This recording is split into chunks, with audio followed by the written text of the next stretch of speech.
Ora bem, então vamos então dar início à última sessão destas conferências Lockdown Talks, hoje com o Paulo Condés, que é um designer gráfico com formação. O percurso do Paulo passou por locais como Metalli Lindbergh, em Itália, Colors Fábrica, em Itália, e TBWA. O Paulo Condés formou com a Marta Branquinho o estúdio de design gráfico Nada, em 2006, e desenvolvem projetos de design gráfico, editorial, instalação e web design para um vasto número de clientes, dos quais destacamos a Imprensa Nacional, o Museu do Caramulo, a Ordem dos Arquitetos, o MAT, que ilustrava o nosso cartaz, a Aurora Arquitetos, a Extra Studio, José Avilés, a Experimenta Design, a Lídia Colabrata, enfim, são nomes inquestionáveis das várias práticas na nossa sociedade.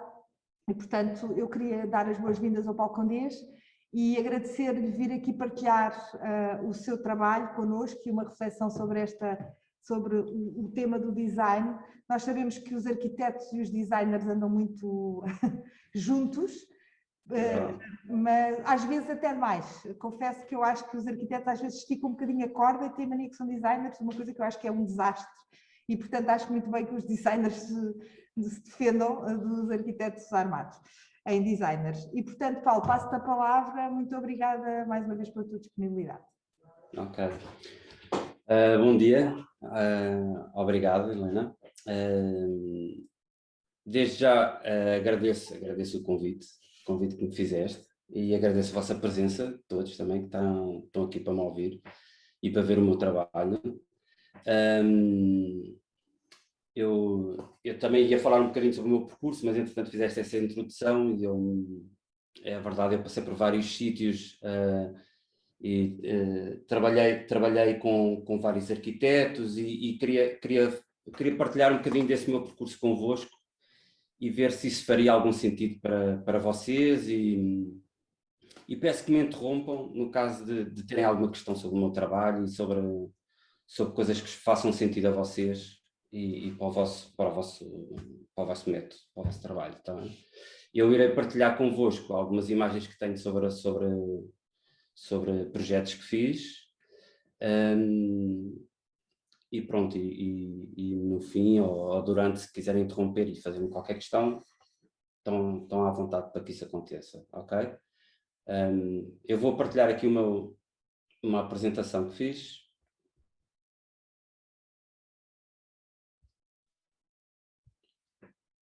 Este é o meu nome, Paulo Condés, é assim que se escreve, muitas vezes escrevem errado, mas pronto, é assim que se escreve o meu nome.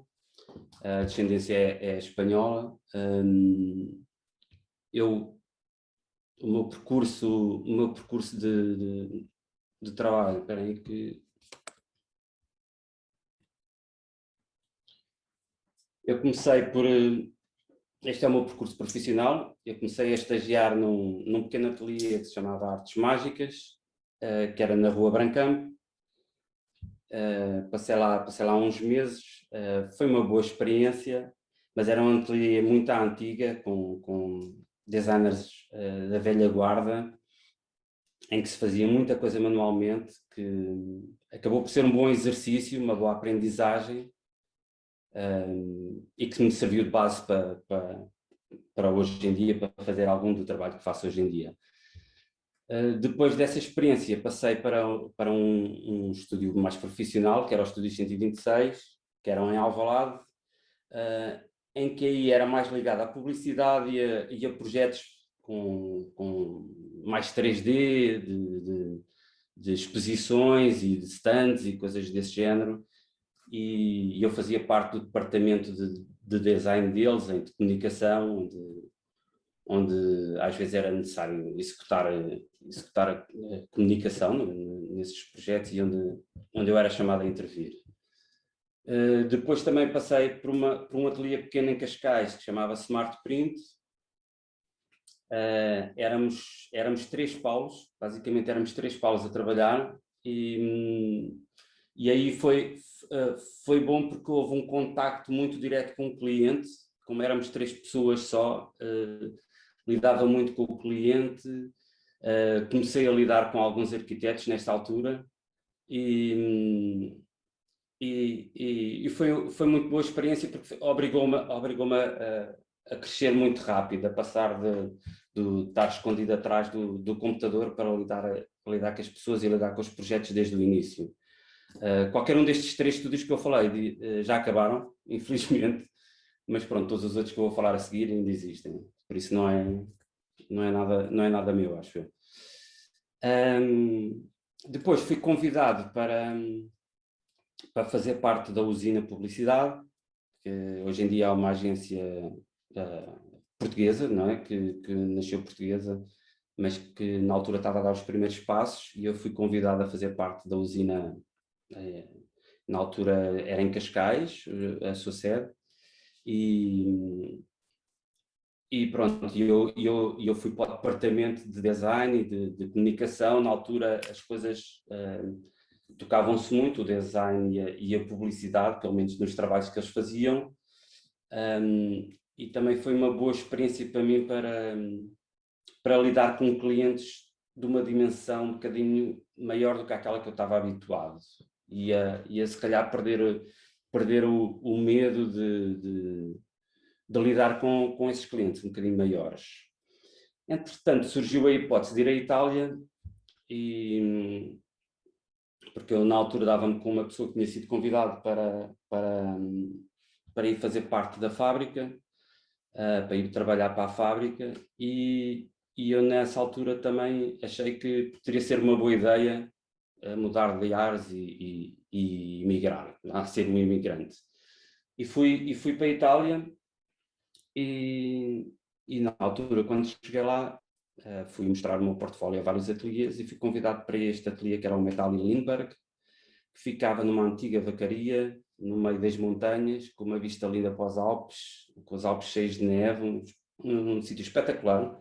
Acho que foi dos sítios mais bonitos onde já trabalhei. E onde tive muito pouco tempo, infelizmente, porque gostei muito do sítio onde estava, mas entretanto fui convidado pela fábrica para ir trabalhar para lá.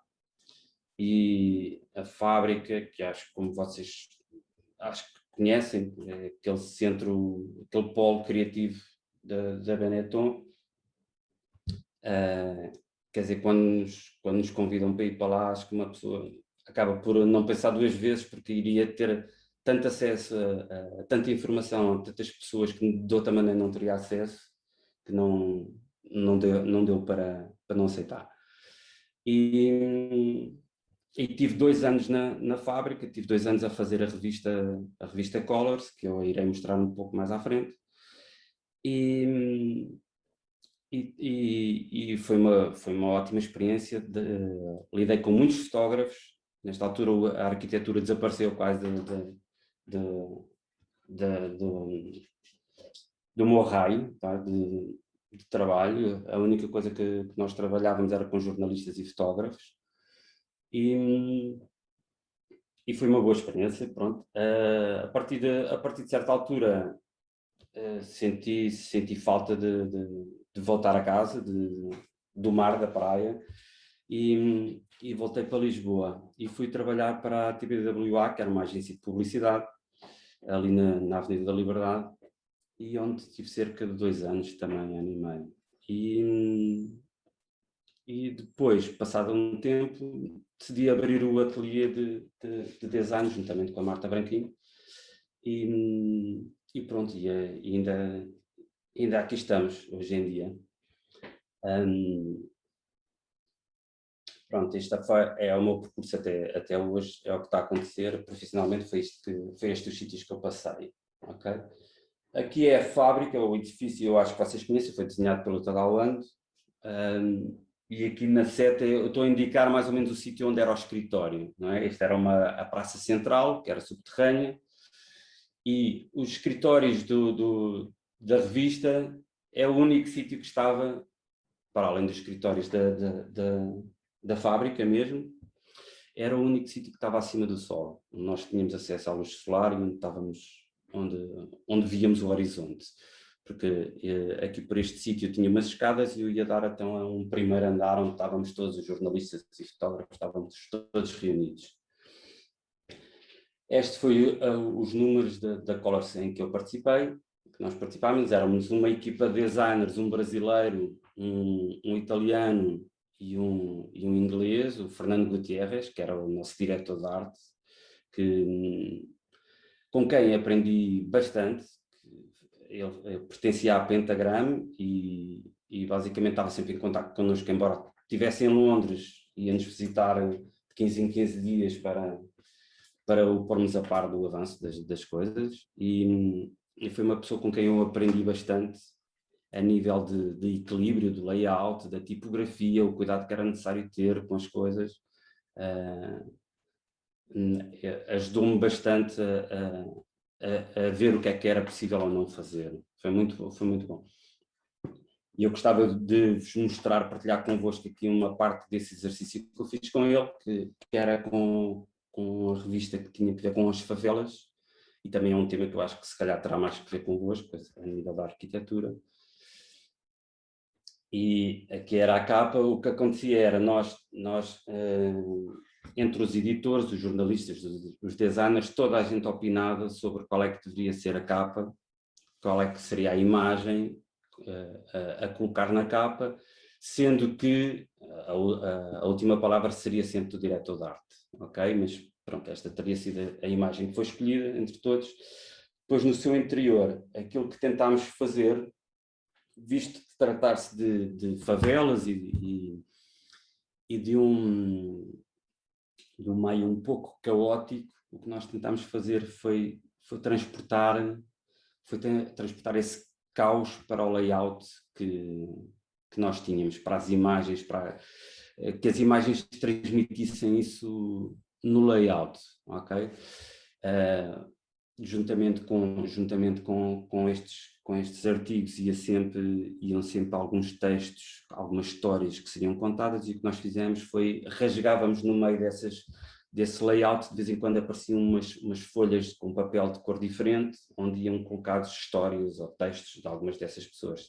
Um rasgo, que às vezes também é uma estrada que rasga uma favela ou uma coisa desse género, era isso que também nós queríamos transmitir. E aqui eu faço uma representação só gráfica para vocês tentarem perceber aquilo que nós tentámos fazer no layout. Como nós vimos o layout também, era esta sequência de imagens que se punham umas em cima das outras sempre, tocando quase como as casas das pessoas, das favelas. Depois voltei para Portugal, passado esses 2 anos de estar lá na fábrica, e fui trabalhar. Aliás, isto foi quando já abri o ateliê. Fui para a Naval Rocha, para o estaleiro naval, dividir um espaço, um open space com várias pessoas, e este era o ambiente em que nós, a envolvente do ateliê. Portanto, tinha umas docas secas onde apareciam os barcos e estavam ali a trabalhar, e nós ali a trabalhar ao lado. Era um ambiente muito engraçado. Entretanto, um dos primeiros projetos que apareceu foi um concurso. Fomos convidados pelo Pedro Gadanho para participar neste concurso da imagem da Habitat Portugal. Ele era o comissário da Habitat desse ano e convidou-nos para participarmos deste concurso, e nós, enquanto estávamos a debater ideias e conceitos, pensámos numa frase que tínhamos, que é muito conhecida, que é tanta gente sem casa e tanta casa sem gente. E achámos que, falando de arquitetura e falando de pessoas e casas e esse tema, achámos que seria se calhar um momento indicado para falarmos sobre os edifícios de volutos e os sem-abrigo, e chamar a atenção, ou seja, termos uma palavra um pouco mais ativa sobre o nosso envolvente, a nossa sociedade. E o que fizemos foi criarmos um cartão onde pusemos a nossa chancela da Habitat Portugal, e íamos colocando junto a edifícios de volutos e íamos fotografando os edifícios de volutos, e sempre com este cartão. O Gadanho gostou muito da ideia e foi a ideia escolhida e avançámos depois e então foi feita uma exposição e juntamente com essa exposição foi feito um catálogo. Este é um exemplo do catálogo. O catálogo também era um bloco também com essa chancela na capa, tudo muito simples, onde quando abríamos o catálogo tínhamos estas imagens do cartão junto a edifícios devolutos e desocupados e este ambiente sem abrigo, basicamente, e que tinha uma subcapa que o envolvia, tal quase aqueles lençóis que os sem-abrigo envolvem, e nós também tínhamos isto a envolver o livro. Depois, dentro, tínhamos uma coleção das fotografias, onde as fotografias, tal conforme outra revista da Colors, aqui também era uma sequência de fotografias que queríamos colocar aqui, mas referente a cada uma das obras também teríamos esse layout mais dinâmico e no fim colocávamos por áreas separadas por cores, criando uma espécie de um arco-íris, quase como terminando num arco-íris. Não queríamos terminar o catálogo de uma forma triste, queríamos terminar o catálogo de uma forma mais alegre, então fizemos uma espécie de um arco-íris de cores, onde tinha depois as obras dos arquitetos, com os desenhos técnicos e uma fotografia a ilustrar. Desenvolvemos uma tipografia, nós desenhámos esta tipografia, foi pintada à tinta e depois transportada para a letra, onde nós utilizávamos depois, isto pode ser escrito, ainda existe esta fonte. Agora passamos para algo um bocadinho mais recente que eu gostava só de ilustrar este lado, e visto também a Helena há pouco ter mostrado um livro que vocês estão a fazer com os vossos trabalhos e que no final do curso também irão fazer uns A5, pelos vistos acho que é um A5. Eu também vos queria mostrar aqui um trabalho que realizei há pouco tempo à Câmara Municipal de Grândola, que era uma reedição, a reedição de um livro que teve muito sucesso há uns anos atrás, que era As Tabernas, que era o fotógrafo José Manuel Rodrigues andou pelo Concelho de Grândola a fotografar as antigas tabernas e o livro teve tanto sucesso que eles já não tinham exemplar nenhum. Então decidiram reeditar. E o fotógrafo José Manuel Rodrigues e a Câmara vieram ter comigo para executar esta reedição.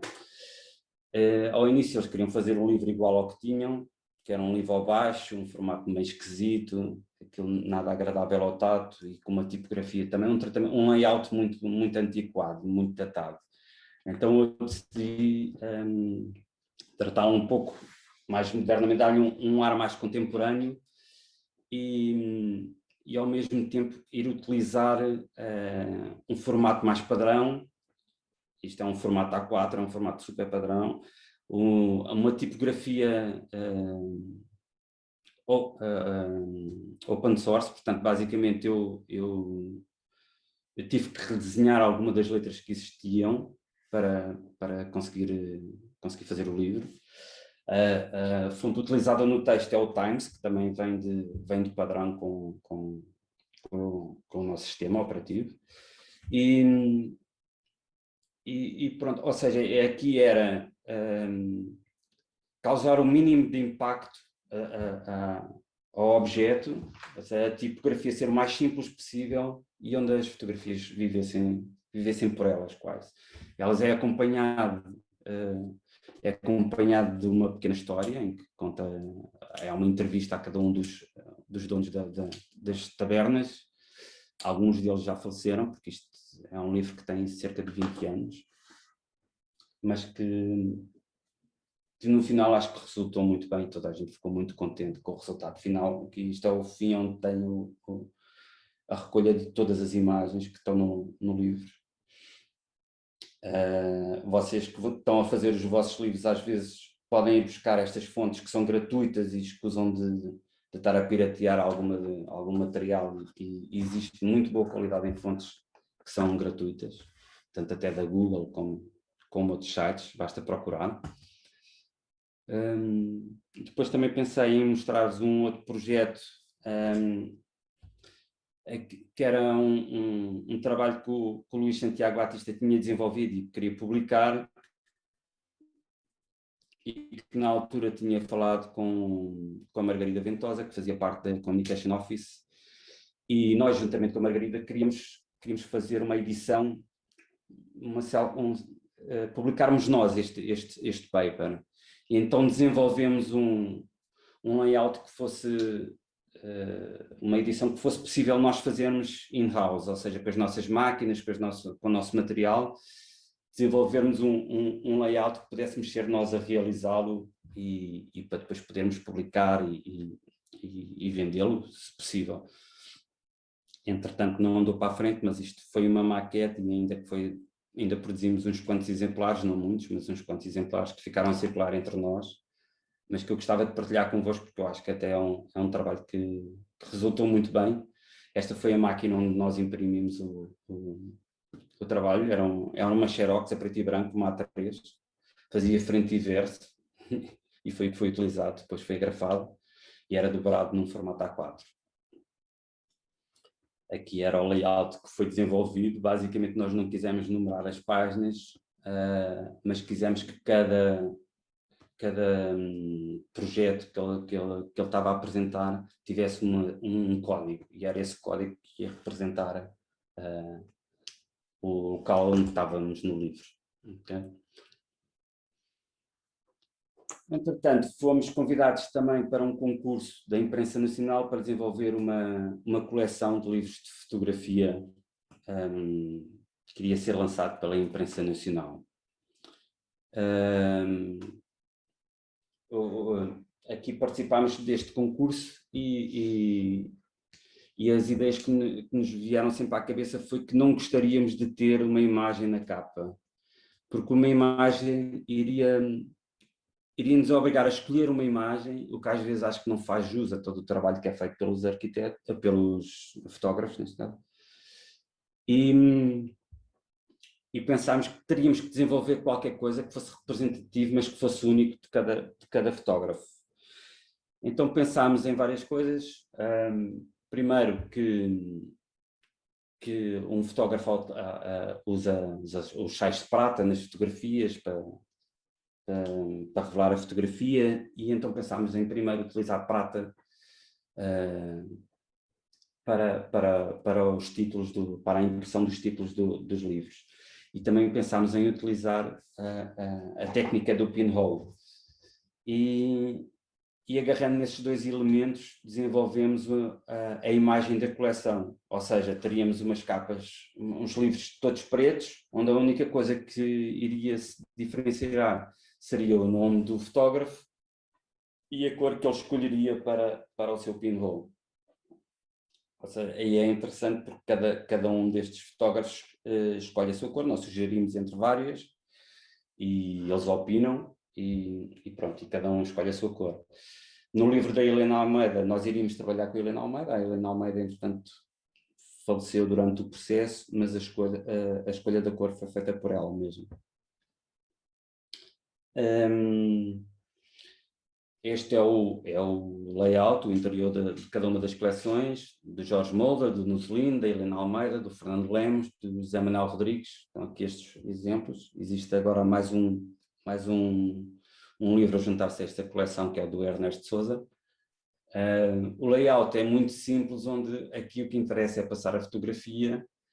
O formato foi escolhido a pensar em minimizar os custos ao máximo, porque esta coleção, o que pretendia era que o custo fosse baixo ao consumidor final. E estes livros, se não me engano, são vendidos a cerca de 20 euros ou menos de 20 euros. E é uma coleção, eu acho espetacular o que o Cláudio Garrudo, que é a pessoa que está por trás desta coleção, conseguiu e consegue com esta coleção. Acho que ele faz um trabalho extraordinário. Depois, o mate. Aqui também foi quando o Pedro Gadunho fazia parte do mate, era o comissário do mate. ia ser lançado o MAT e foi lançado o concurso para a identidade, em que nós concorremos, fomos convidados a concorrer, não sei quantos ateliês é que foram convidados, mas fomos convidados a concorrer para o trabalho de identidade, para o MAT. Não ganhámos, e é isso que é o trabalho que vocês até ilustram no cartaz, não ganhámos, mas acho que por acaso até penso que fizemos um bom trabalho.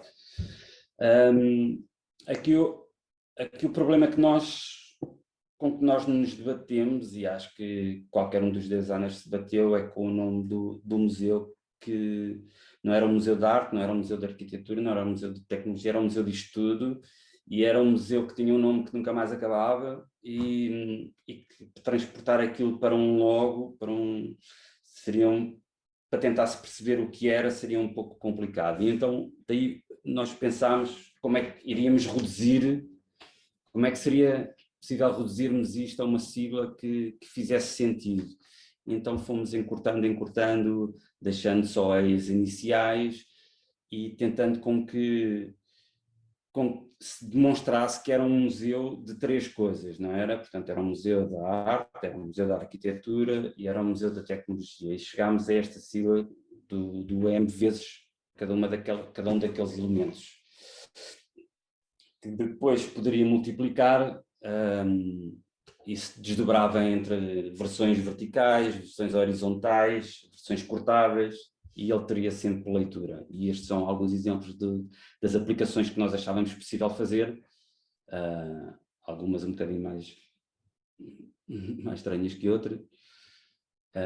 Aqui seria aplicações em alguns cartazes, como é que poderiam acontecer,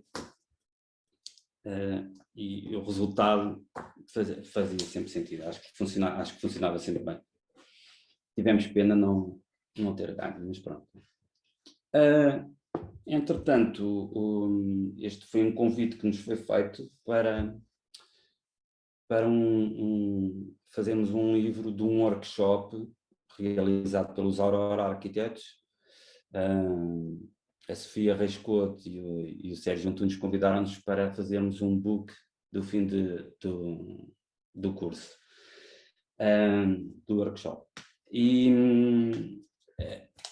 aqui também o trabalho seria realizado com poucos recursos, não é? Não haveria muito dinheiro para gastar com isto, e sendo que também quando se juntam vários fornecedores de conteúdos, neste caso os alunos, cada um trabalha à sua maneira, às vezes fica bastante complicado juntar o material todo.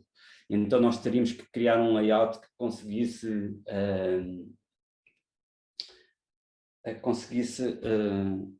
juntar o material que eles nos enviavam. Nós enviámos alguns guidelines logo de início para facilitar o trabalho deles, e fizemos um layout em que, conforme eram os exercícios, porque cada semana tinha uma espécie de exercício, em que os resultados, imaginem, em alguns casos eram 4 imagens, noutros casos era uma imagem, e nós criámos um layout onde isso tudo conseguisse ser representado.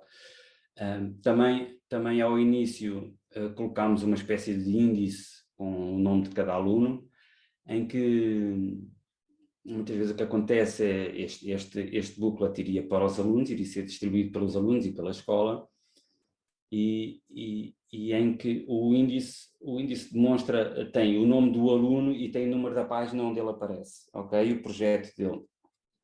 Porque muitas vezes eles querem aí ver os seus projetos e era uma maneira mais rápida de lá chegar.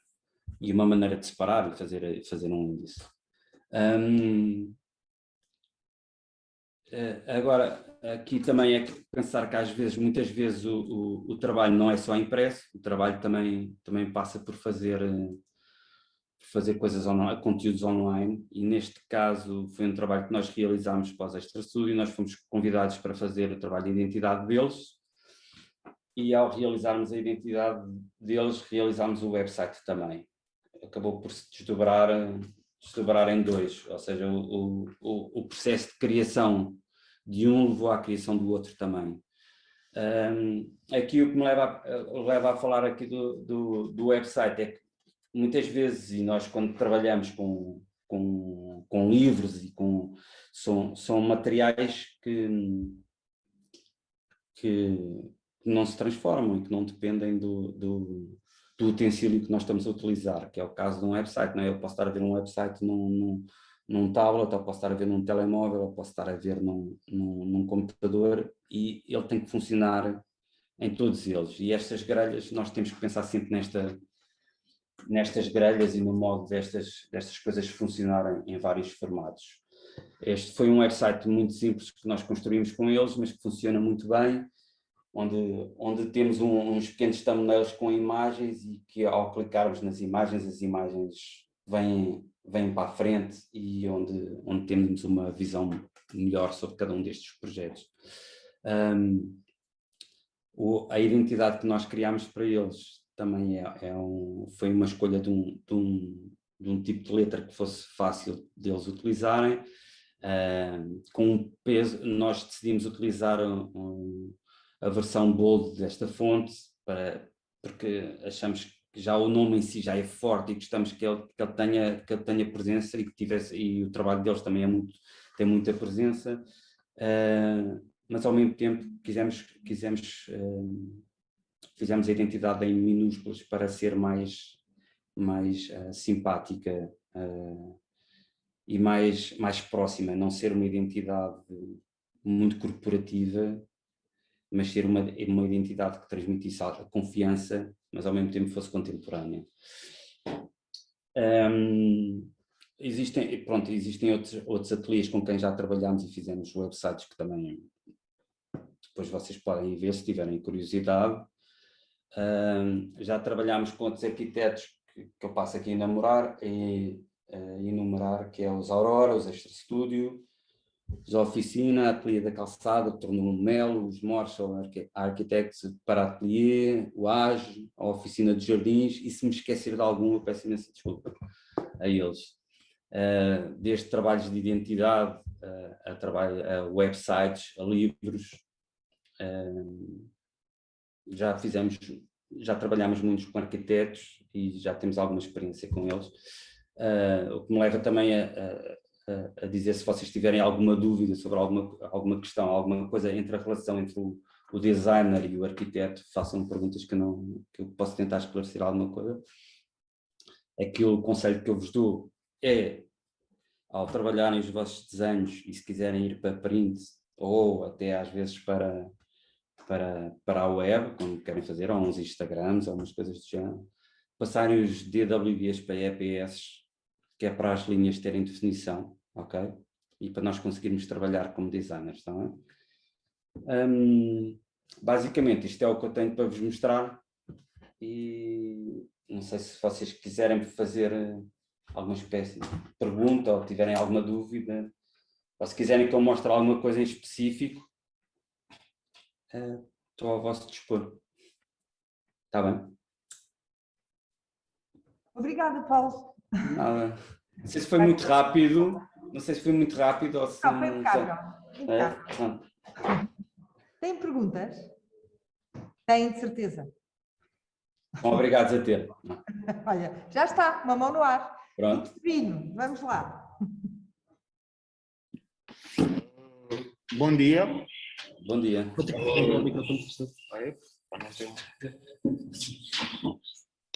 Chamo-me Donovan Filemon, sou um aluno do segundo ano, e eu tenho uma pergunta. Eu gostaria de saber qual foi a melhor revista Colors que desenvolveu, ou a que achou mais interessante em trabalhar e tudo mais.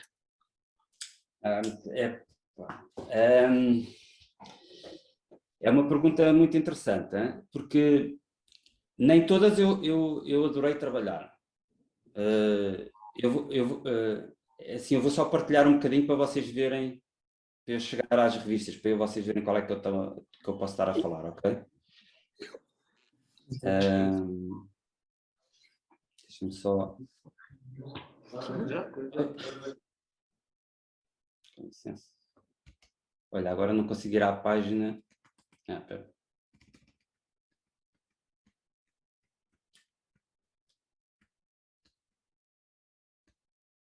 Ok. Eu quando cheguei à revista, nós estávamos a trabalhar no número das prisões, okay? Que é aquele primeiro onde tem aquela mão de fora, aquilo é um prisioneiro que está com uma espécie de espelho na mão, que é para ver o que se está a passar noutra cela, ou o que se está a passar no corredor, ou coisas do género. O segundo número, o número 51, tinha a ver com as pessoas que andavam nas estradas, os camionistas e as histórias que eles tinham para contar. E, portanto, eram camionistas de toda a parte do mundo, desde do Quebec ao Paquistão, ou seja, eram camionistas, as histórias que alguns desses camionistas tinham para contar. O outro número 52 era sobre uma pessoa que vivia na Patagónia. O trabalho dele era abater árvores e vender madeira. E é um número só sobre ele. O número 53 é sobre a escravatura. E este vou dizer que foi um número... Eu não gostei de fazer pelo tema, que foi um tema bastante pesado de trabalhar. Histórias muito, muito, muito complicadas de ouvir. Muitas que não entraram na revista. Porque o que nós fazíamos era, nós fazíamos um pitch aos jornalistas, a vários jornalistas, pedíamos para eles nos enviarem histórias sobre cada um destes temas, pronto, e neste caso era o da escravatura, e houve histórias horríveis que a gente nem conseguia pôr na revista. Depois o número 54 foi o número sobre a comida, foi um número que eu participei pouco, porque na altura estava a fazer um livro também sobre comida para a fábrica. Depois tem um número sobre Birmingham, sobre a cidade de Birmingham, e este eu gostei bastante de fazer. Acho que foi um dos números que resultou melhor em termos de equipa de design. Acho que estávamos todos muito em sintonia e foi muito agradável de fazer. Depois houve um número sobre a violência, que também, como devem calcular em termos de assunto, não é nada, um assunto simpático a trabalhar. E o número sobre as favelas, que eu gostei bastante de fazer também. E um sobre os fotostúdios de todo o mundo. Foi um tema um bocadinho mais leve. Não. Agora, se eu tivesse que escolher entre eles, eu por acaso acho que escolhia, se calhar o das favelas, aquele que eu vos mostrei mesmo. Acho que escolhia mesmo esse. Embora não seja um tema, não é um tema fácil. Não foi um tema fácil, mas o outro sobre a escravatura foi muito pesado. Muito, muito pesado. Eram reuniões muito difíceis. Muito difíceis. Mas pronto. Espero ter respondido à tua pergunta, tá? Mais perguntas?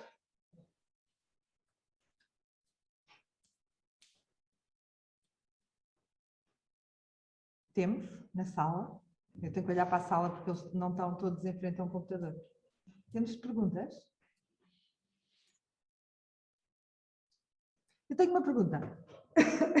Nós Helena. Eu acho que temos que aproveitar estar aqui o Paulo, não é?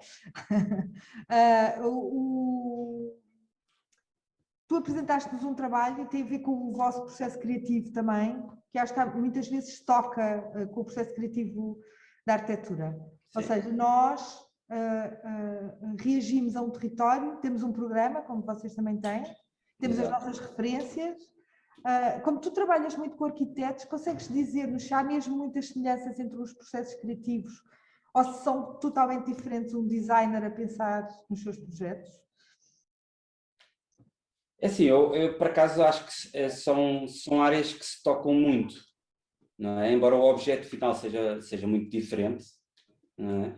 Mas acho que a nível do processo, ou seja, nós também temos limites como vocês também têm limites. Não é? E nós precisamos desses limites para conseguir construir um objeto eficaz, que funcione. Nós também precisamos desses limites, tal como vocês precisam também para construir o vosso projeto. E a nível de criação, eu acho que a nível de criação é tudo muito idêntico, por acaso. E normalmente até quando trabalho com arquitetos, o trabalho é quase uma parceria, em que nós não chegamos com um projeto acabado, nós desenvolvemos em parceria com o arquiteto, e acho que o modo de pensar muitas vezes é muito idêntico. é muito parecido. Não sei. E diz-me outra coisa, que é de certeza a pergunta que eles querem fazer, porque estão sempre a aventurar-se a fazer portfólio, cartazes, a entrar no mundo do design, não é? Sim. Que conselhos assim principais, assim, as coisas que não se devem fazer, consegues dizer-nos? Aqueles erros que se percebe logo, esta gente não percebe nada disto. Ou então, Olha, se calhar é como os cozinheiros, não queres dizer o segredo que é para se perceber logo. não, isso há que partilhar. O conhecimento deve ser partilhado. Eu acho que essencial é escolher aquilo que se vai dizer, ok? É porque muitas vezes o que acontece é que quer-se dizer tudo, quer-se dizer muita coisa. E é preciso evitar, e é preciso saber escolher e muitas vezes, em vez de pormos 10 fotografias, pomos uma, a que funciona, e em vez de escrevermos 200 linhas, escrevemos 20, e é suficiente, e muitas vezes é seguir coisas que já existem, ou seja, a nível de layout e dessas coisas. Vocês não se devem esquecer, vocês são arquitetos, não são designers gráficos, podem ter muito bom gosto, podem tudo, mas há certas coisas que são feitas daquela maneira por um motivo, não é? Houve já pessoas antes de vocês que o fizeram e os layouts são pensados para funcionarem de certa maneira. Conselhos que eu digo, escolham um layout que vos agrade e tentem segui-lo. A nível de tipografia, também convém que a tipografia seja simples. Se for para texto corrido, chamado body text, se for para texto corrido, usem serifas, é mais fácil de ler. Vou só pedir um favor, Paulo, estão aqui alunos de primeiro ou quinto ano. Alguns não sabem o que isso é. Consegues só explicar-nos o que são serifas? Serifas são aquelas letras com perninhas nas terminações. São as serifas. Sim, acho que é isso, não é? Aquelas perninhas nas terminações, não é? É um Times. Um Times é uma serifa. Tem serifa. É uma fonte serifada, o Times. Se tiverem dúvidas, usem o Times. Funciona muito bem. Está bem? E o Helvética também funciona bem, está bem? E o Arial também podem usar, não há problema nenhum com o Arial, ok? Isso é um... não há problema nenhum com o Arial. O Arial foi uma fonte que foi desenvolvida pela Microsoft porque não queria pagar a licença, mas na realidade é uma fonte muito bem desenhada, está bem? Embora eu não goste do R, mas pronto, isso é o R. É uma fonte muito boa. Acima de tudo, convém vocês, quando estão a fazer o trabalho, para escolherem e editarem, não encham as coisas. Muitas vezes o que acontece, e quando nós recebemos os portfólios, e o que acontece é que vem muita informação. E não vale a pena. Não vale a pena. Se as pessoas estiverem interessadas, se a Helena estiver interessada em receber alguém lá no ateliê, ou se eu estiver interessado em receber alguém, nós depois perguntamos. Mais vale passar a mensagem clara, mas sem encher. Isto basicamente é quase como uma sala cheia de gente. Se estiverem todos a falar ao mesmo tempo, ninguém se ouve. Se for falando de cada vez, a gente vai conseguir ouvir toda a gente. É um pouco assim também o design. Obrigada. Mais perguntas?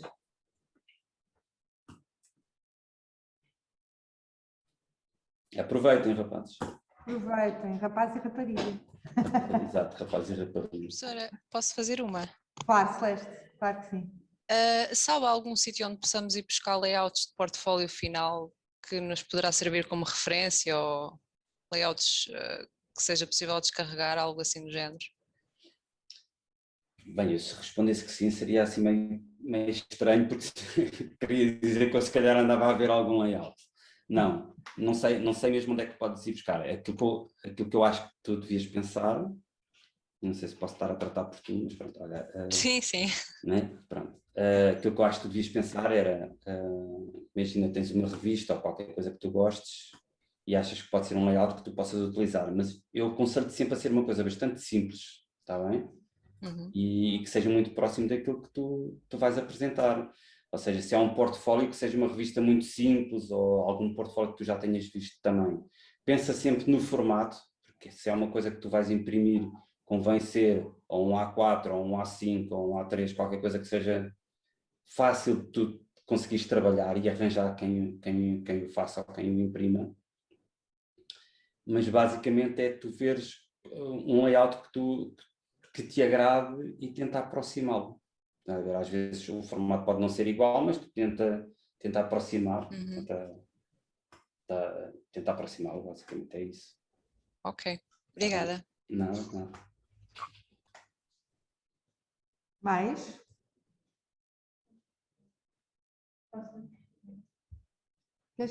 Sim. Eu vou desligar este som para estamos na mesma sala. Yeah.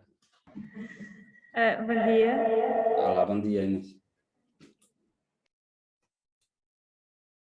Agora deixa-te ouvir, Inês. Só um bocadinho, é um problema técnico. Tenho que, não sei. Sim, a Inês vem aqui, é mais fácil. Ok. Vens aqui. Ela tem vergonha, estás a ser gravada, mas sim. Olá, obrigada pela apresentação. Eu queria perguntar, nós estamos a fazer os cadernos A5. Sim. E o que eu sinto é que nós temos muitos desenhos de plantas e cortes, e o que eu sinto a olhar às vezes é que parece que tem muita informação. Pronto, os cortes, por exemplo, eu tenho uma das páginas em que tenho uma planta e depois tenho 2 cortes do outro lado. E o que eu sinto é que fica muita informação, e quando tentei dividir, parecia depois que ficava muita informação de um lado e página quase branca do outro. Não sei se tem alguma ajuda nesse aspecto, de, por exemplo, não ficar nem demasiada informação, nem muito pouca informação. Mas, Inês, nós não temos que ter medo da página branca, hein? A página branca às vezes resulta, está bem?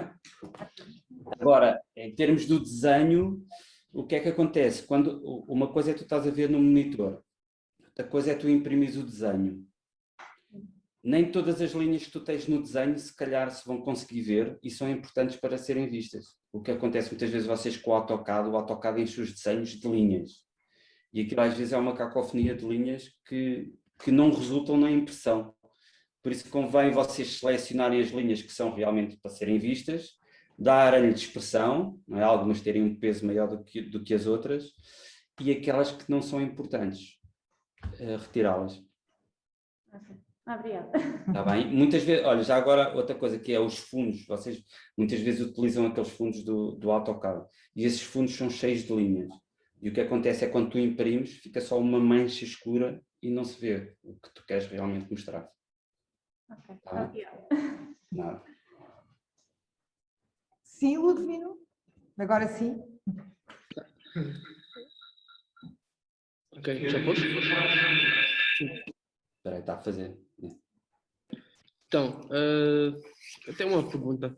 Eu já tentei fazer um trabalho desses de design, Sim. mas o que aconteceu é que foi um grande desastre porque não tinha não tenho, né? Tanto conhecimento assim como os designers já têm, né? O que eu queria saber mesmo é que como é que conseguem perceber que um projeto, um trabalho que vocês fazem em design, né? Já está 100% melhor, já atingiu o seu pique de bom para extremamente bom. É que para alguém que vai fazer um trabalho assim e é totalmente novo na área, ele simplesmente começa por fazer um trabalho extremamente amador, faz um trabalho extremamente amador, extremamente horrível e acha que está bom, mas na realidade não está bom. Então eu queria saber como é que se sentem ou como é que percebem que já atingiram um pique de bom para extremamente bom. Obrigado pela pergunta. Bem, isso aqui já tem a ver muito com a experiência de trabalho, não é? Quantidade de trabalho que tu já realizaste, já consegues perceber se o trabalho é bom ou se não é bom, não é? Depois também tu tens uma coisa com que tu possivelmente também vais ter que lidar no futuro, que é os prazos. E muitas vezes o prazo é inimigo da perfeição, porque para além de te obrigar às vezes a terminar o trabalho, e nós temos prazos mais curtos do que vocês, ou seja, eu tenho imensos projetos em que eu se pudesse hoje em dia faria diferente, ou alteraria algumas coisas. Muitos projetos em que isso poderia-me acontecer, mas o prazo obriga-me a terminar o projeto. Pronto. E às vezes a estar bom o suficiente, mas não, se calhar não estou totalmente satisfeito, achava que precisaria de mais tempo, mas às vezes não dá, Mas tudo o resto tem a ver com a experiência. O meu conselho para ti é trabalhar. Trabalha, vai fazendo. A nível de design gráfico, tu estando a estudar arquitetura, quer dizer, nunca irás ser um designer gráfico, ou seja, terias que estudar design gráfico e praticar para ser um bom designer. Assim poderás ser sempre alguém que faz umas coisas engraçadas, não estou a dizer que não, mas a prática é que nos vai tornando cada vez melhores e conseguir distinguir uma coisa da outra. Está bem? Tá? Obrigada. Mais alguém? Senão eu tenho outra pergunta. Ai, que medo! Os estudantes estão sempre a confrontar-se com dois suportes, principalmente com dois suportes diferentes. O cartaz, o painel, e o livro. Yeah. Há estratégias diferentes de abordar o suporte também, não é? O que é que se pretende porque tem a ver, obviamente, com a distância a que estamos do suporte. A distância Exatamente. Não é? Yeah. Mas existe mais alguma coisa que se possa dizer em relação a isso? Para além do tamanho das coisas, naturalmente. Sim, tu tens que pensar no modo como tu vais interagir com o objeto. Imagina, num livro, tu levas o livro para casa, tu sentas-te, tu ficas a lê-lo, ou vais num autocarro, ou podes transportá-lo, se quiseres voltas atrás. Num cartaz não. A leitura de um cartaz tem que ser feita naquela altura. A distância a que estás do cartaz obriga-te a que a tipografia também seja trabalhada de outra maneira. A quantidade de informação que tu vais colocar num cartaz, porque só tens aquele espaço, não tens mais espaço. Também convém tu pensares, mas ao mesmo tempo é um equilíbrio que tem que haver entre a quantidade de informação que é possível lá pôr. Eu, se quiser, posso pôr tudo lá, mas depois as pessoas não vão conseguir ler, não é?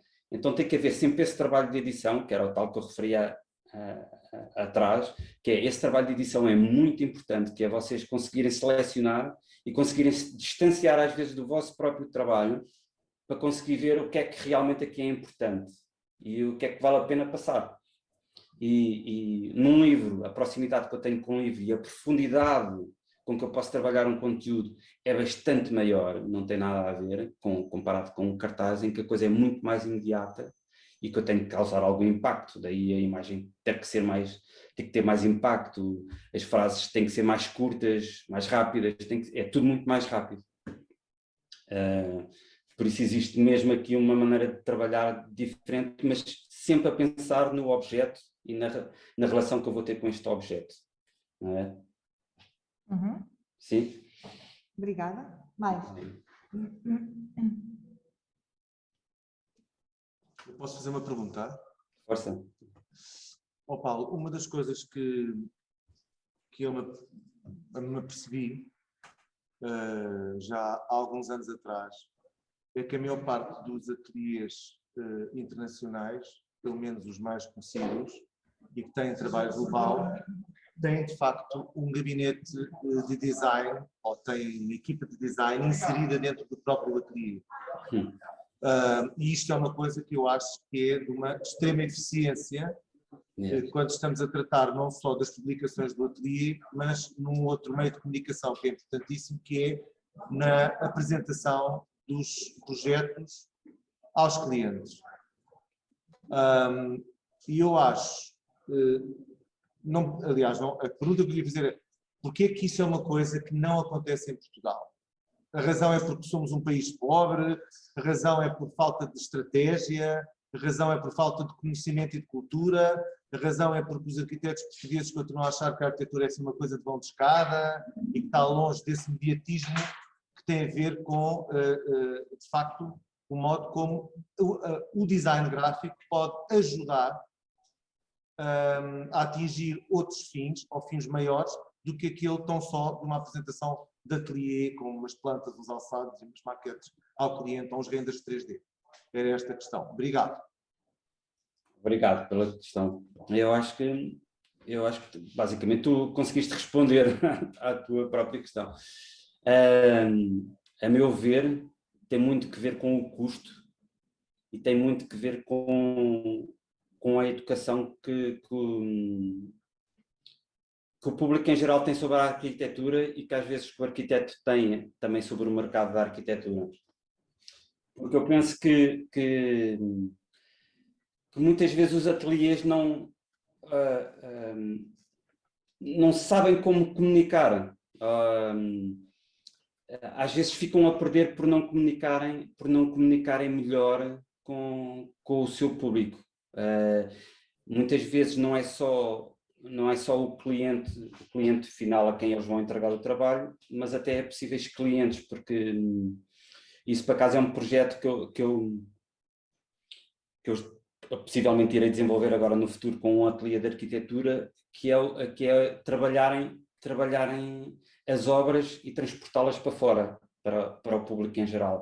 Eu acho que existe essa falta de cultura a nível de sociedade, da nossa sociedade, porque eu acho que há certos países onde isso não acontece, e a Holanda é um desses exemplos, onde se comunica a obra e onde o papel do designer nessa parte do processo é bastante respeitado e está presente, não é? E existe uma separação entre o trabalho do designer e o trabalho do arquiteto, que eu acho que é uma coisa que muitas vezes não acontece cá em Portugal. Eu não sei, eu acho que tem a ver um bocadinho com não sei se tem a ver com os meios, com a falta de meios. Parece que o designer, que o arquiteto foi sempre fazendo tudo e foi comunicando por ele também e foi aprendendo a fazê-lo. E muitas vezes o que acontece é que a comunicação não é bem feita, não está bem feito. Funciona, vai funcionando, mas infelizmente nós comparando-nos às vezes com coisas que vemos de outros países, a coisa fica pobre, não é? E existe aquele ateliê, é o Bauauau, não é? Acho que é assim o nome desse ateliê, é japonês, se não me engano. Que eles fazem uns livros que eu adoro aqueles livros são fantásticos. E na Holanda existe também esse trabalho feito que cá em Portugal ainda falta fazer. Mas aí eu acho que é um trabalho que está a ser feito, e acho que a Ordem dos Arquitetos também está a fazer faz um trabalho digno a esse nível, mas que ainda há muito para fazer. Basicamente, se fôssemos ricos era mais fácil. Eu acho que tudo se resume a isso, não é? Yeah. Mas Eu acho que não tem a ver, eu acho que pode não ter a ver só com o ser ou não ser o que tem a ver com tem a ver mesmo com o valor dos honorários. Eu acho que tem a ver com isso. O valor do honorário do designer? Não, do arquiteto. Do arquiteto. Da arquitetura. Acho que tem um bocado a ver com isso, porque assim, é muito mal paga, hein? É muito mal paga a arquitetura. Pois é exatamente. É muito mal paga. É mal pago porque nós sabemos quanto é que pagamos aos nossos advogados, por exemplo, não é? Precisamos deles. Yeah. Sabemos quanto é que um advogado recebe à hora e quanto é que nós recebemos à hora. Yeah. Portanto, agora, eu acho que tem a ver com isso. E tem a ver com outra coisa também, que é um ateliê de arquitetura é muito raramente visto em Portugal com um caráter empresarial. Porque, geralmente, quando é visto com um caráter empresarial, depois há uma versão mais intelectual da arquitetura que não reconhece esse ateliê, porque esse ateliê tem um caráter mais empresarial. Mas a verdade é que todos os ateliês do mundo, dos bons arquitetos, têm um caráter empresarial. Porque todos têm um diretor de recursos humanos, todos têm um financeiro, todos têm designer. Acho que tens que ter as duas coisas. Todos têm relações públicas. Eu conto sempre essa história aos meus alunos, que a primeira vez que os MVRDV holandeses deram uma conferência em Portugal, na Ordem dos Arquitetos, eles vieram com o Relações Públicas dele, que era uma espécie de RP e diretor de marketing. E vinha com um dossiê que andou a mostrar a várias entidades, aproveitou e andou a mostrar, para além de vir à conferência, mostrar o trabalho a várias a vários promotores para ver se conseguia ganhar algum trabalho aqui, e é assim, com toda a dignidade com que isso se faz. Não é vergonha nenhuma andar-se a publicitar o trabalho que nós fazemos, não é? Claro. Sem ser para o meio intelectual. É porque geralmente aquilo que se faz cá em Portugal é que a arquitetura fecha-se no ciclo dos arquitetos, não é? E não percebe que a arquitetura é uma atividade que tem que ter pertinência social, é uma atividade que tem que ter pertinência cultural, não é? E ela tem que ser ativa junto da sociedade. Ainda por cima, se tu... Eu sempre critiquei os programas de televisão, as revistas de arquitetura, são feitas para nós, não são feitas para o público em geral. E depois queixamos que o público em geral não respeita a arquitetura, que é um disparate. Não é? E se tu pensares ainda por cima que tens dos melhores arquitetos do mundo, não é? Exatamente. Esta coisa do melhor do mundo faz-me sempre um bocado de confusão, mas realmente tens muito bons. Tens um top of the pops, não é? Exatamente, exatamente. E então ainda deveria ser melhor essa comunicação e desenvolver melhor essa parte, mas olha que eu acho muito importante essa parte do business, desenvolver essa parte do business. E pensar, vocês têm alguma disciplina que fala nisso? Eu falo tanto disso aos meus alunos de quinto. Não. Eles estão aqui, sabem que ainda ontem falei nisso na aula de quinto ano. Eles estão a rir. Eles estão-se a rir, mas é essencial. Pá. É essencial saber isso. Pá, e fazer o portfólio, fazer o vosso portfólio também é isso. Também é business. Claro. Public relations, é a mesma coisa. Eu só percebi isso há 2 ou 3 anos, portanto já cheguei tarde. Mas tenho por obrigação, pelo menos, sensibilizar os mais novos. A importância disso, não é? Ainda vais a tempo, ainda vais a tempo. O mundo mudou, acho que o mundo mudou. Está sempre a mudar. Muito obrigado, Paulo. Nada, obrigado eu. Mais alguma pergunta?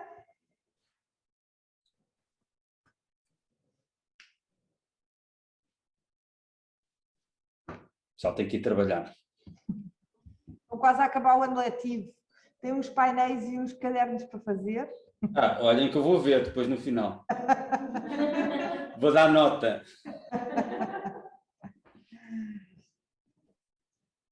Não há perguntas? Vamos dar aqui um compasso de espera. Tranquilo, tranquilo. Vocês não queriam partilhar uma coisa? Para pedir uma ajuda? Aproveita que eu depois cobro. A partir daqui já é quebrar. Ele depois manda os honorários para a universidade. Eu não sei se é possível, porque eu não sei se dá para partilhar, mas um de vocês queria que o Paulo comentasse um portfólio? E num portfólio? Não é um portfólio, é um caderno de apresentação do projeto. Sim, uns comentários, querem? Estão com vergonha. Agora queriam, mas já não querem. Há bocadinho estavam a dizer... Mas queriam a que nível? A que nível é que eles estão à procura de comentar? É um comentário de que espécie?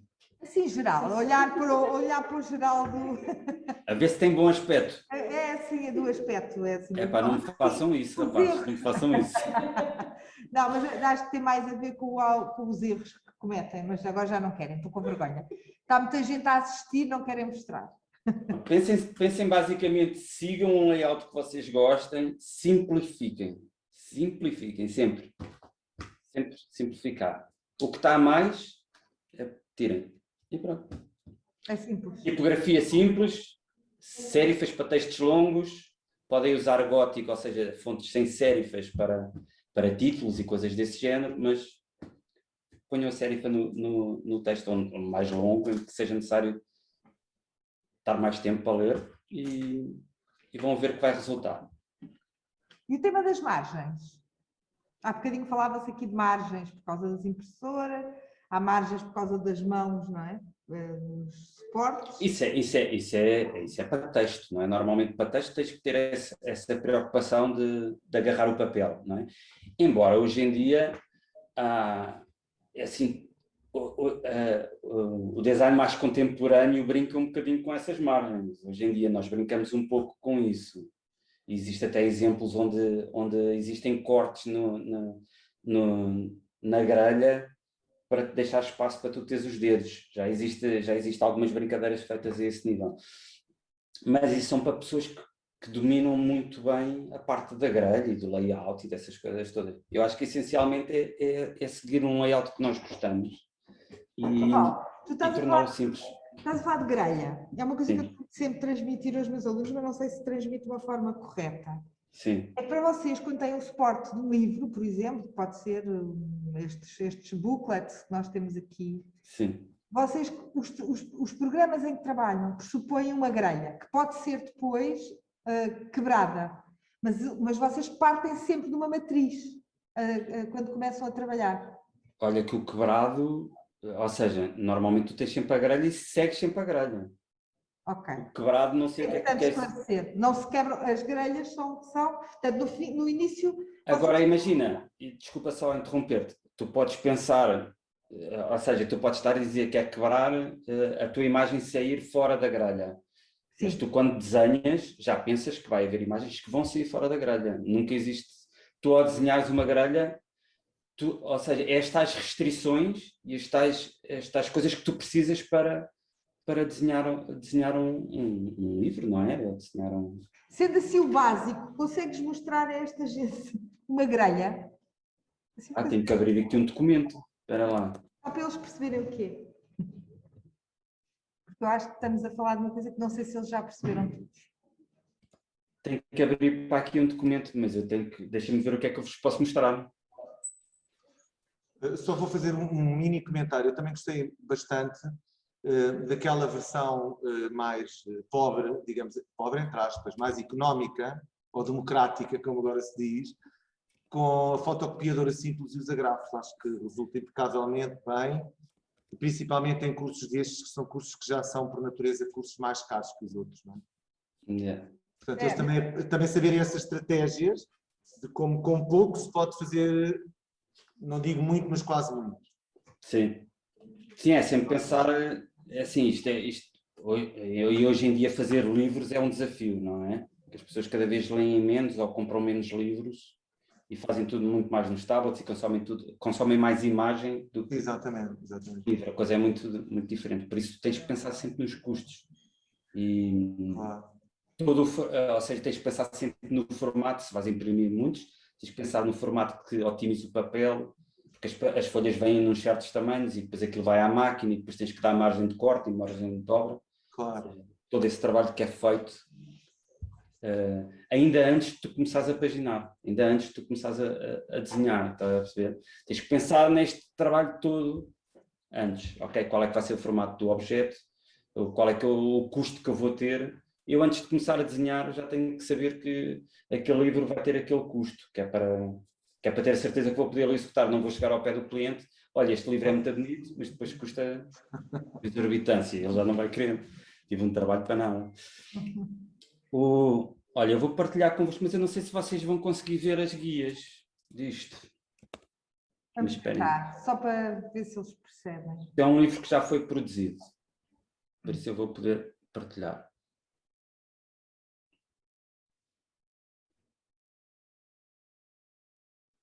Ok, não sei se vocês estão a ver. Uhum. Estão a ver alguma coisa? Pronto. Tudo. Ou seja, aqui, espera aí que eu tenho aqui vocês aqui por cima. Existe uma grelha, eu não sei se vocês aqui do lado direito conseguem ver aqui o meu toolbar. Espera. Seja, esta parte das ferramentas. Tenho as nossas imagens desse lado. Ok, já está. Aqui já consigo. Pronto. Ou seja, aqui foi construído para esta coleção. Existe uma grelha que foi desenhada e em que eu tenho vários estilos de...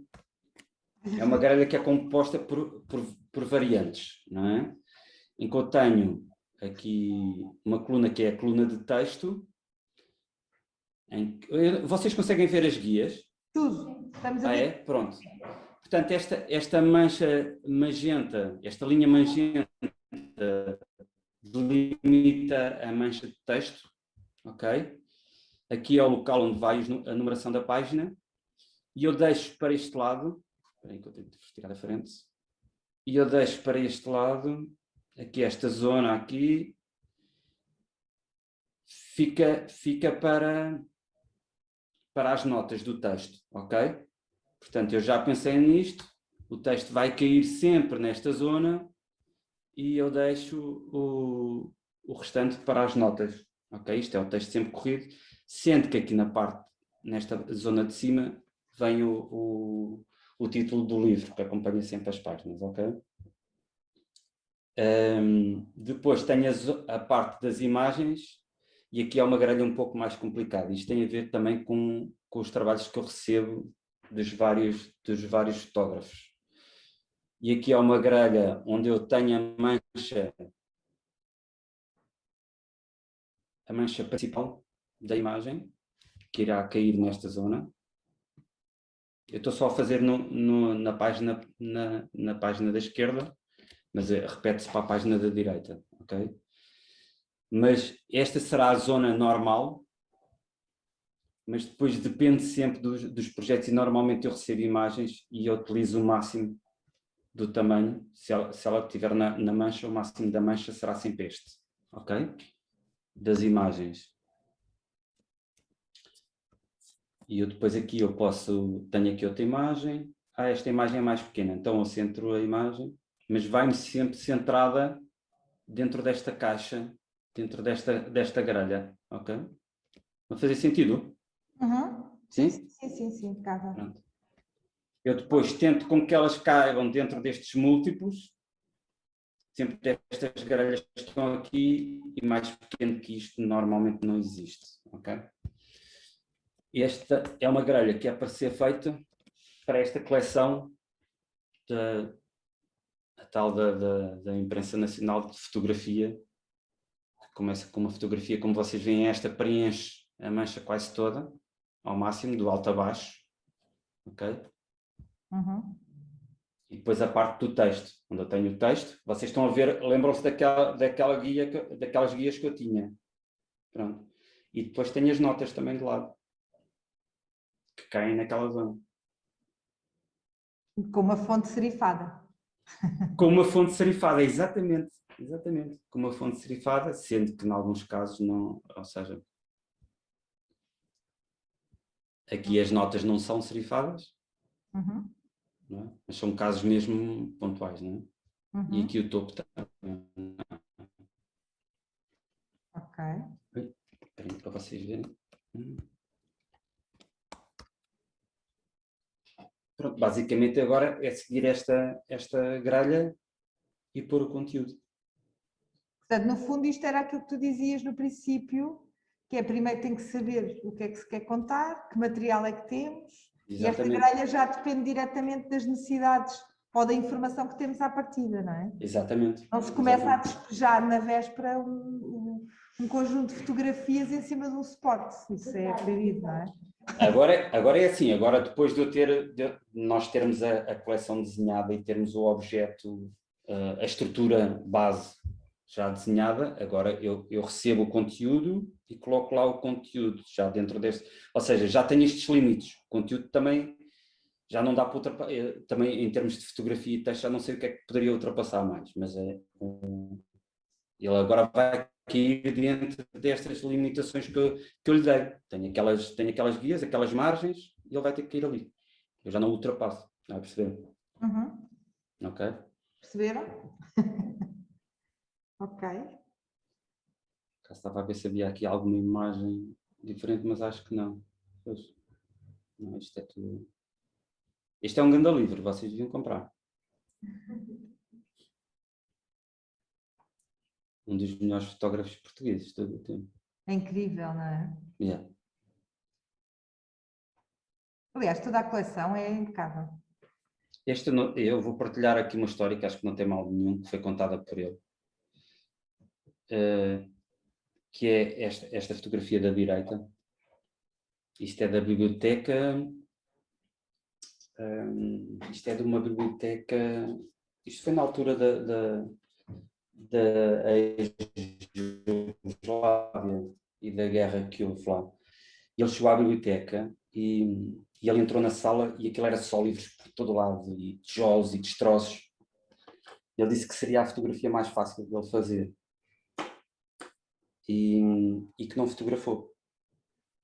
E que esta é as escadas de acesso a essa sala toda despedaçada onde estavam os livros todos caídos. Ou seja, editou a fotografia antes de a fotografar. o conteúdo. Mas pronto. Ok.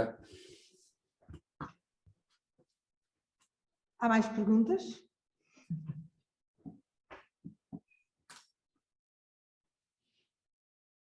Eu, como não tenho acesso às câmaras, como não tenho acesso às caras, não percebo se está alguém a hesitar, só vejo nomes. Ali o grupo do Ludovino estão a falar muito, mas eu não sei se eles querem fazer mais alguma pergunta. Eles gostam de conversar. Estão a discutir ideias. Estão a discutir Claro, ideias. claro, claro. Mas é para fazer mais alguma pergunta, porque senão depois já não vou tempo.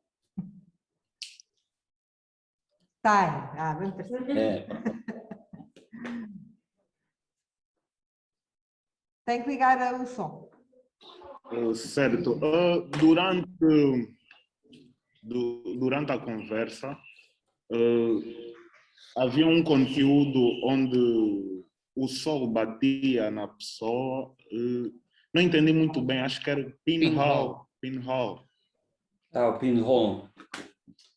Também é dessa coleção de fotografia. Espera aí, deixa-me só pôr ali na... É que não entendemos muito bem.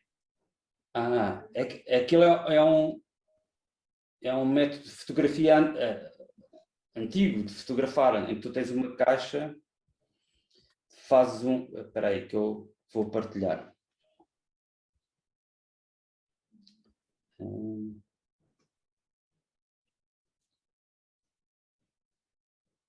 Era esta, não era? Pronto, aqui isto é um método de fotografia antigo, não é? Em que tu podes fazer hoje em dia ainda. Arranjas um filme para revelar, tens uma caixa e que tem um furo pequenino, faz um furo com uma agulha, tens um furo pequenino, tens o filme lá dentro, destapas o buraco durante 1 segundo, 2 segundos, seja o que for, voltas a tapar e revelas o filme e ela fotografa. Isto é um método antigo de fotografar. É o pinhole. Daí nós termos agarrado nesse conceito do buraco e termos posto nas capas desta coleção.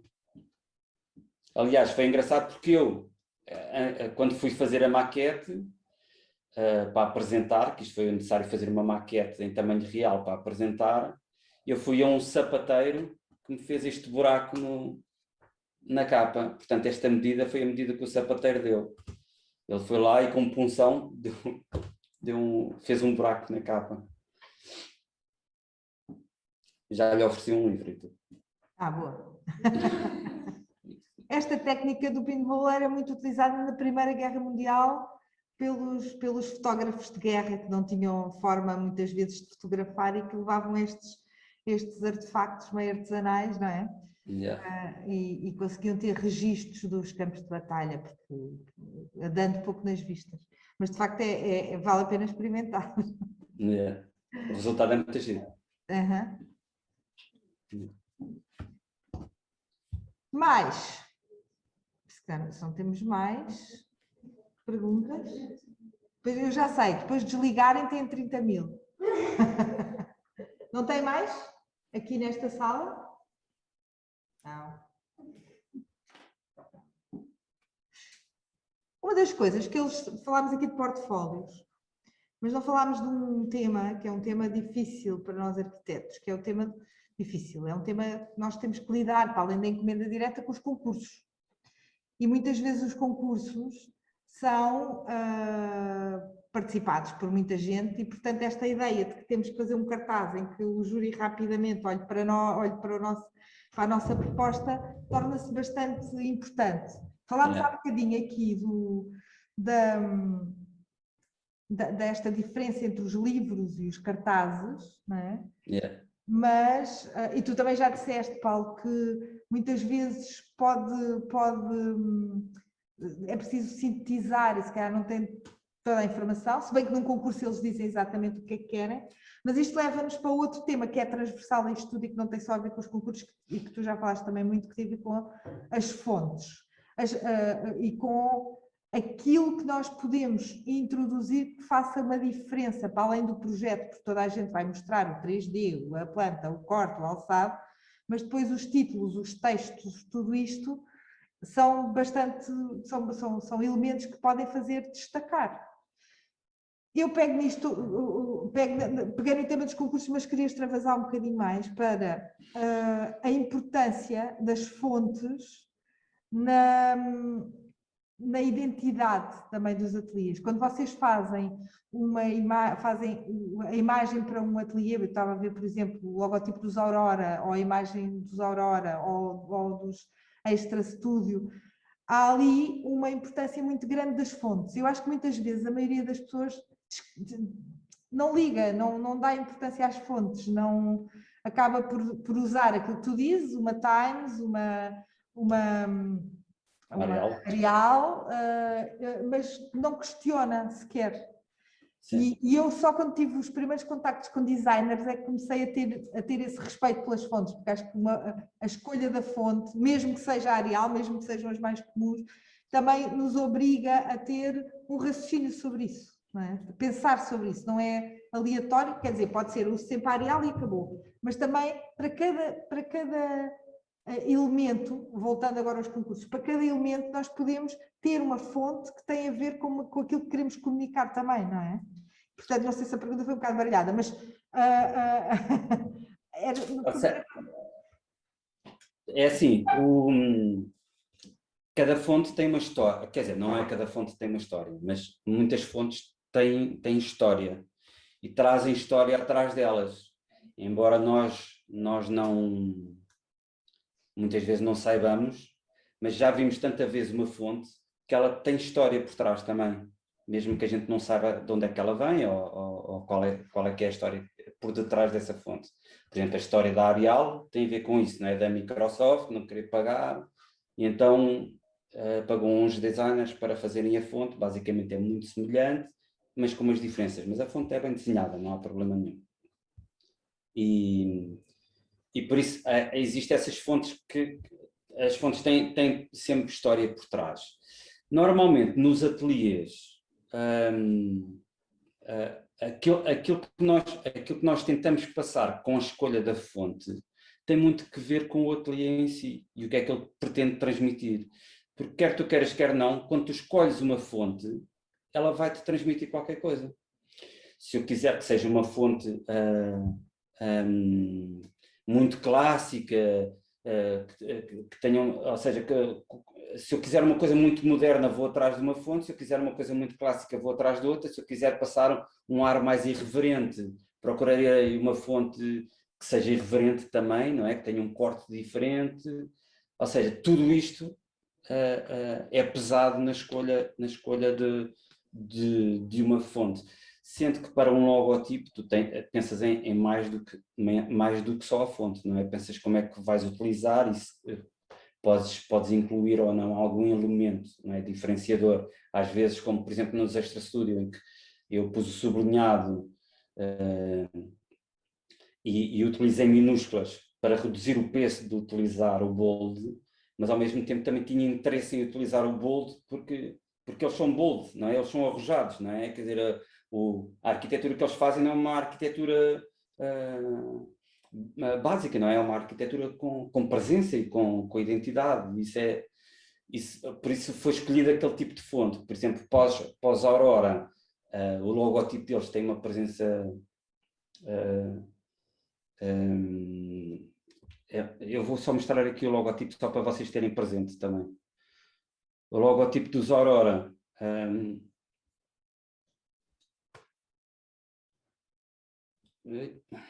o logotipo dos Aurora, que é este A,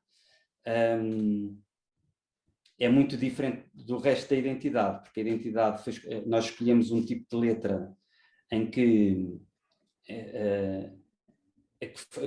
foi desenhada para ser utilizada nas páginas amarelas americanas, que era uma fonte que podia ser utilizada num tamanho muito pequenino, mas que também poderia ser utilizado muito grande. Mas ao ser utilizado muito grande, iria-se notar certos detalhes que a fonte tem que são meio assimétricos e que torna a fonte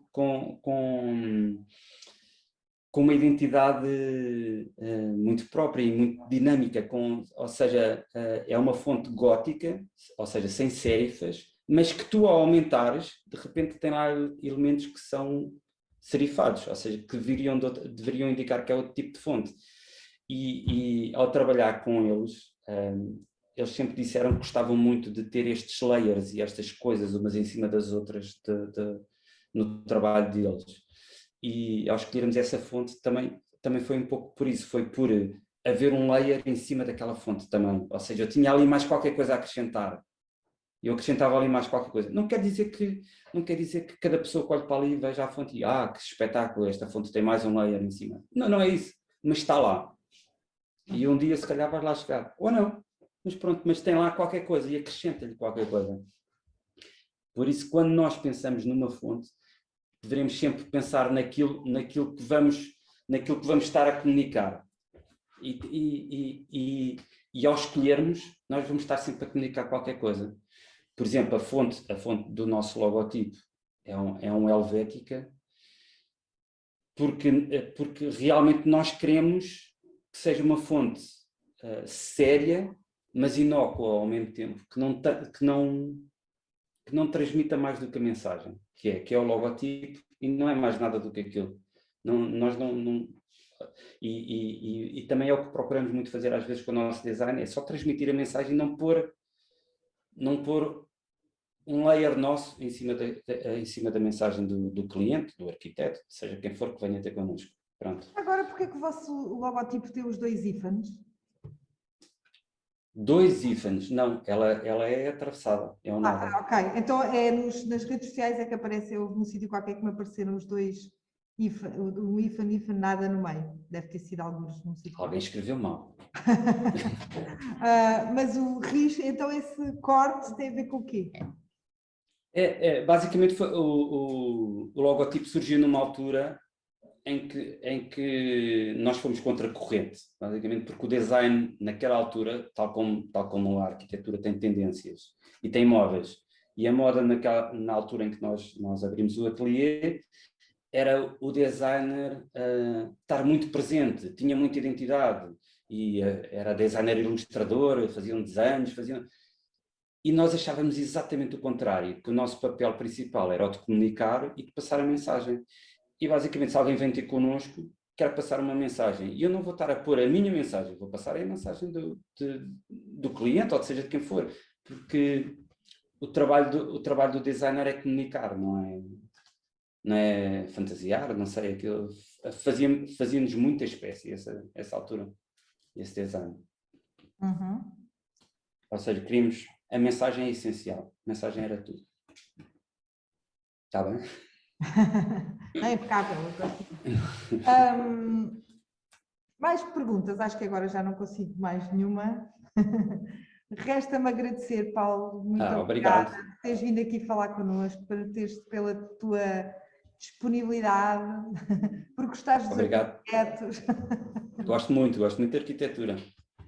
Exato, e nós também gostamos muito de design.